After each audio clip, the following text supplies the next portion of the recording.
Welcome everyone. In this video, we will discuss some more problems related to normal distribution and especially the standard normal distribution. So let's get started. In this problem, the mean weight of 500 male students at a certain college is 151 pounds and the standard deviation is 15 pounds. Assuming that the weights are normally distributed, find how many students weigh A between 120 and 155 pounds and B more than 185 pounds. So there are two parts of this question.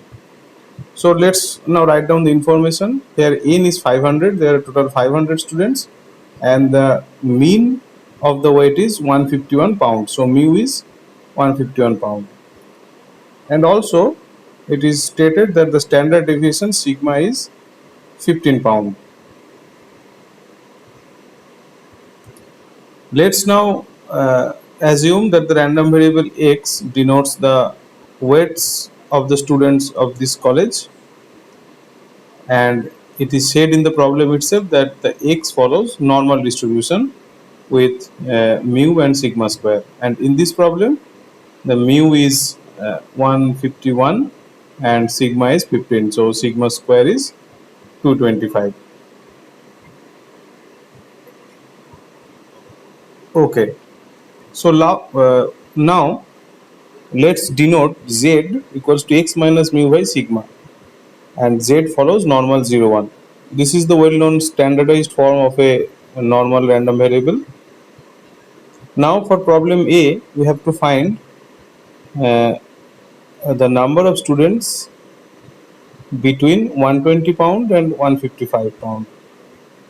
So x equals to 120 pound implies z equals to, we are just putting the values in the formula, 120 minus 151 by 15 equals to minus 2.067, and similarly for x equal to 155, z is 0.267.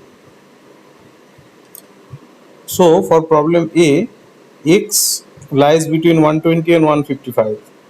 So the probability that x lies between 120 and 155 is same as probability the standard normal variable z lies between minus 2.067 and 0.267.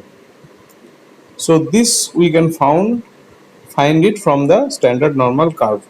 So I am now drawing the rough standard normal curve, and we have to find the area between 0.267 in the positive side and minus 2.067 in the negative side. We need to find this area under the curve.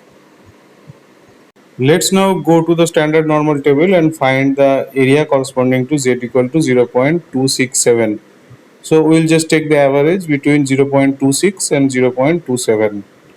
So that will be 0.1026 for 0.26 and 0.1064 for 0.27, and we will take the average. And for minus 2.067, we will take the value corresponding to minus 2.07, which will be 0.4808. It is 0.4806. That was okay. So now this value is equal to, we will have to calculate this, and this will be 0.1045. So the probability that z is between these two numbers, we will just have to add these two, and that will be 0.5851. So this is the probability of x lying between 120 and 155. So for the part B, we have to find the probability that x is greater than 185. So for x equals to 185, the z will be greater than equal to 185 minus the mean is 151 and standard deviation is 15. So that will be probability z is greater than equal to 2.27. So again we will go to the standard normal curve and find the area of z greater than equal to 2.27. So this area. Okay, so in the standard normal curve, we know that this area is 0.5. So the shaded region, area of the shaded region will be 0.5 minus probability that z lies between 0 to 2.27. So this we can find out from the standard normal table. So 2.27 is 0.4884. So 0.4884. So the probability will be just subtracting this 0.0116. So this is the probability. So now remember, we were asked that how many students are in these two cases, A and B. So we will have to multiply number of students with this probability. So for A, this will be, the number of students will be 293, and for the case B, the number of students will be multiplying by 500. It is 6 only. So that's it. So now let's move to the next problem, which is the mean inside diameter of a sample of 200 washers produced by a machine is 0.502 inches, and the standard deviation is 0.005 inches. The purpose for which these washers are intended allows a maximum tolerance in the diameter of 0.496 to 0.508 inches. Otherwise, the washers will be considered faulty or defective. Determine the percentage of defective washers produced by the machine, assuming the diameters are normally distributed. So again, the diameters are normally distributed. So we will assume that random variable x is the diameter of the washers, and this follows normal distribution with okay, so n is 200 here, total number of washers is 200, and the mean is 0.502, and the standard deviation is 0.005. So x follows normal, mean, and sigma square. So now the allowed tolerance is 0.496 to 0.508. So we will have to find the probability that x lies between these two tolerance values. Okay. So again the process is similar. We will define z, the standardized normal variable, by x minus mean by the standard deviation. So this probability translates to x equals to 0.0496 is same as z equals to minus 1.2. So this corresponds to minus 1.2, and 0.508 value of x corresponds to the value of z equals to this is 1.2. So the probability is same as z lying between minus 1.2 to plus 1.2. So I will just remove this part because it is not needed. So now we will draw the standard normal curve, and we need to find the area between minus 1.2 to plus 1.2. So this shaded region. So we will find this from the standard normal curve. So 1.2 corresponds to 0.3849. So this probability is just 2 times 0.3849. So that will be 0.7698. So this is the probability.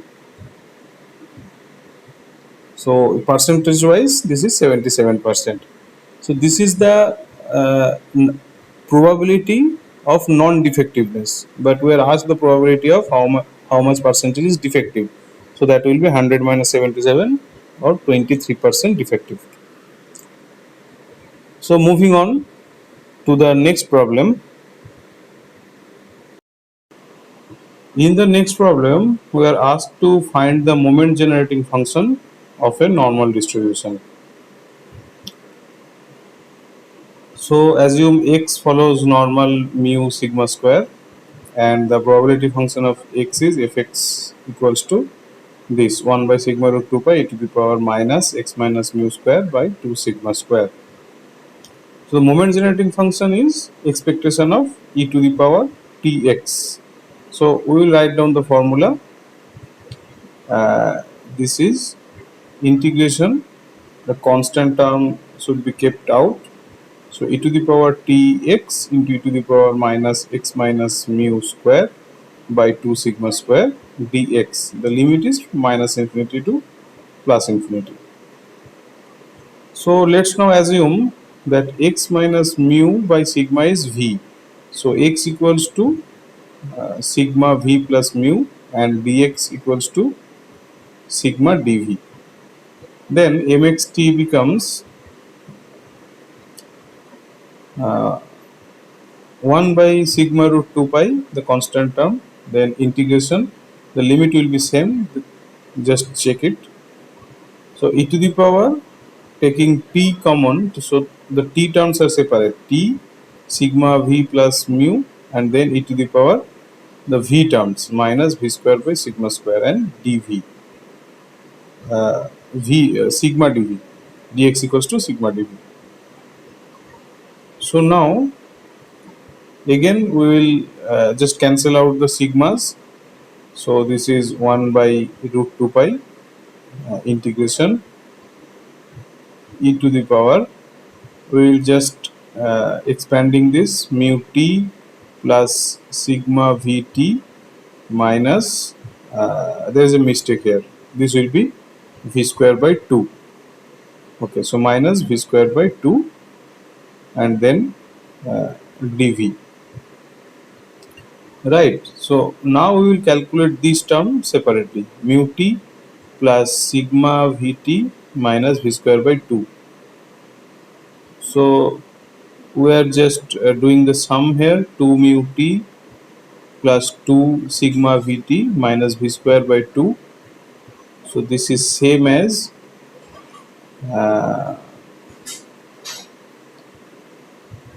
just look at the expression. We will try to express this as a form of a whole square. So for that, taking minus common, v square minus 2 sigma vt, let's just take this part in the middle so that we can do the calculation freely. So v square minus 2 sigma vt plus, I am introducing this term sigma square t square. So to cancel this out, we will have to do plus sigma square t square in the out, and then plus 2 mu t is there. So whole divided by 2. So the first term is, so I am writing the second term in the beginning here, and then the first term is same as v minus sigma t square, and then 2 is there in the denominator. So now the full expression will be 1 by root 2 pi, the integration, the constant term will be out of the integration, e to the power sigma square t square by 2 mu t by 2, then integral e to the power minus v minus sigma t square by 2. So now let's v minus sigma t equals to a new variable I am introducing, which is w, and dv was there. So now the dv is dw, and this term will be e to the power mu t plus sigma t square by 2, 1 by root 2 pi, then integration e to the power minus W square by 2 into dW. So now look at this expression. Can you recognize this? Isn't it the probability function of a standard normal distribution? So if W follows standard normal, normal 0, 1, then FW will be 1 by root 2 pi e to the power minus W square by 2. This is the same as that expression. So and the integration will be integration from minus infinity to infinity will be 1.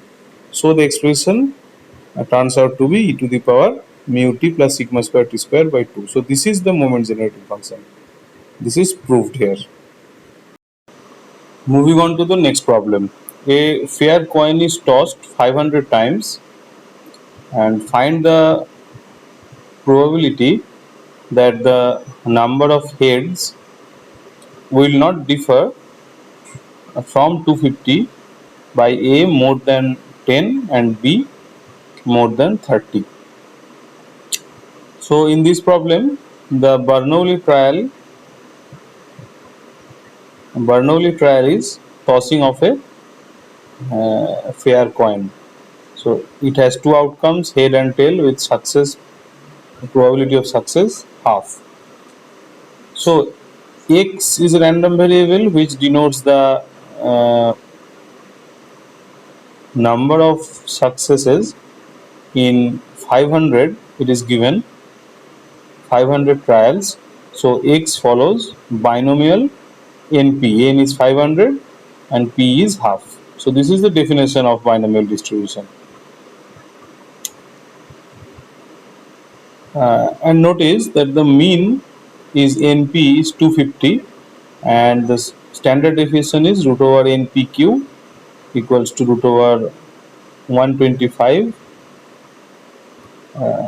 which is 11.18.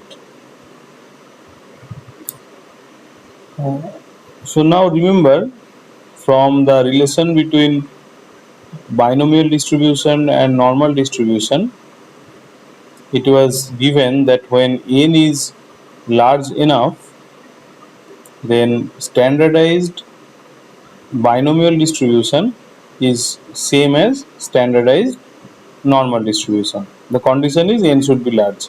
So for this problem, let's assume that n equals to 500 is large enough to assume the above statement.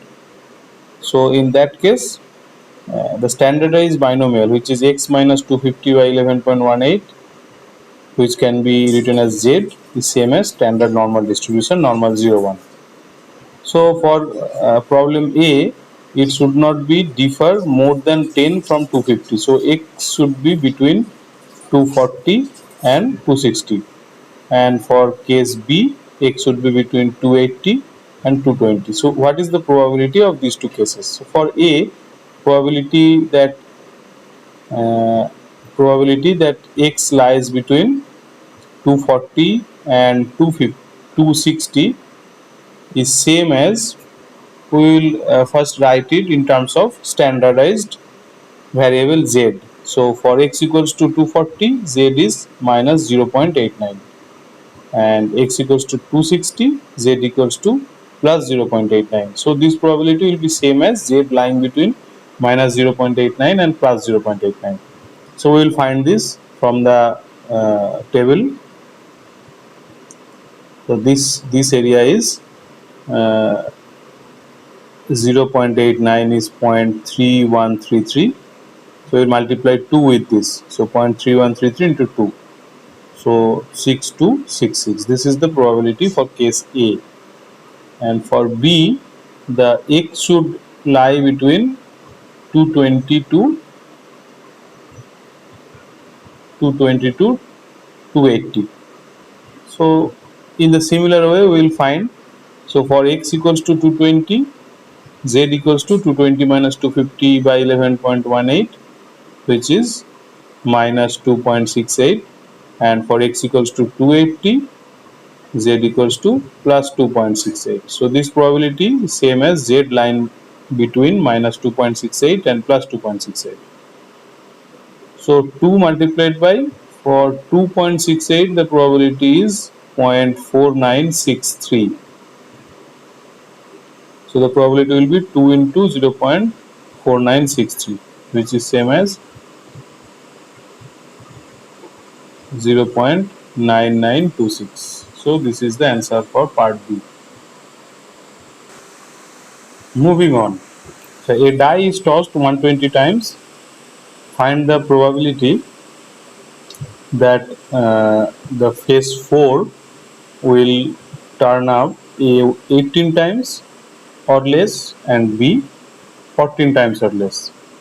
So this is same as the earlier problem. So let's assume the random variable x denotes the number of times 4 turns up in 120 tosses of a die. So x follows binomial. Here n is 120 and p is 1 by 6. So this is from the definition of binomial distribution. So now we can calculate the mean is np, which is 20, and the standard deviation. The standard deviation sigma is root over of npq, which is root over of 20 into 5 by 6, which will be 4.08.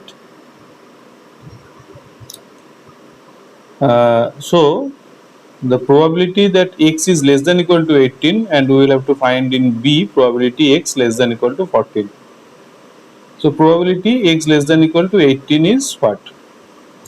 So again, let's define z, the standardized variable, as x minus 20 by 4.08, and this follows normal 0, 1. So x less than equal to 14 means probability of z less than equal to 18 minus 20 by 4.08, which will be minus 0.5. So what will be the probability of z less than equals to 0.5? Minus 0.5. So this area can be found from the table. So 0.5 is 0.1915. So this area is 0.1915. So this small area is 0.5 minus 0.1915. That will be 0.31. So this small shaded region is 0.31. So this answer is 0.31. And similarly, we can find probability of x less than equal to 14, which will be, just do it yourself, the answer will be 0.09. So this particular video ends here. So you have seen some very typical problem related to normal distribution and one proof, which is the moment generating function of normal distribution. So these are very well known problems, and this will help you to understand normal distribution in a better way. So I hope you have found this video useful, and in the next video we will start a brand new probability distribution, which is a Poisson distribution. Poisson distribution is also very important distribution in probability and statistics, and you will find it very useful in the next video as well. So see you in the next one.